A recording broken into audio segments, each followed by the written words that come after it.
So when you were writing the film or even beforehand, did you watch a lot of romantic comedies?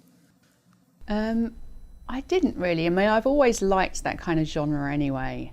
Funnily enough, the very first draft of this story was more of a dark comedy. It was more of a comedy drama. And I realised because of the subject matter, and that was again when, I hadn't been involved in writing the first draft, it was kind of the direction she had taken it in. And that's when I realised this isn't going to work for this subject matter. Like, it's not really, it needs to be more fun and light-hearted. There was some very dark scenes in it that just wouldn't have worked. So I think, me personally, I love rom-coms and I like comedies, but I would probably be more of inclined to kind of go along that side as well, dramatic, and I knew we needed to make it more light-hearted. But because as a personal entertainment level, I'd watched a lot of rom-coms.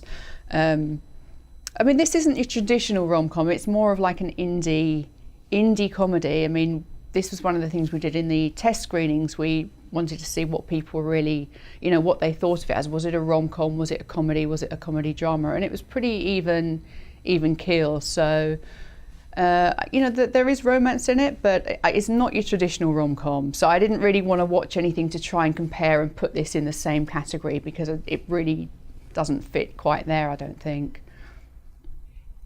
Where did you find the audience for the test screenings, or these were friends or colleagues? No, we did the first test screening on the Picture Lock, and I actually hid downstairs in a downstairs room, because you don't want the audience to know that I really wanted a true, honest feedback. So nobody knew me. They were friends of friends, but nobody knew me personally.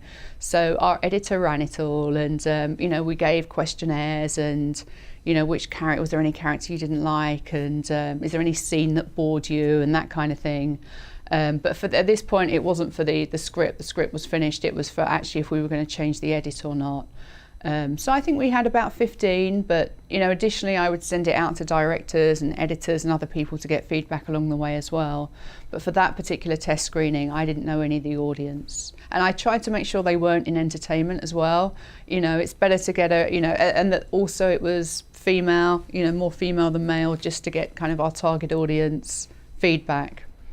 That's interesting. Why not in the entertainment industry? You felt they would be more critical, or they would look at it from a formulaic? Like we said at the very beginning of the screening, or he said, the colour's not finished, the sound's not finished, and then people would write down, oh, you need to fix the sound. Yeah, we know we need to fix the sound. We just want to know about the story. So that's why we kind of wanted to take it away from anyone that would be looking at technical stuff and, I would have done a better job if I'd have been director, those kind of people. Mm-hmm. So that's why, ideally, I mean, we did end up with some entertainment people in there. We had a couple of male actors, and they were writing all the comments about the male actor in the film, how they should have done this and had more of this. So that's what I wanted to avoid.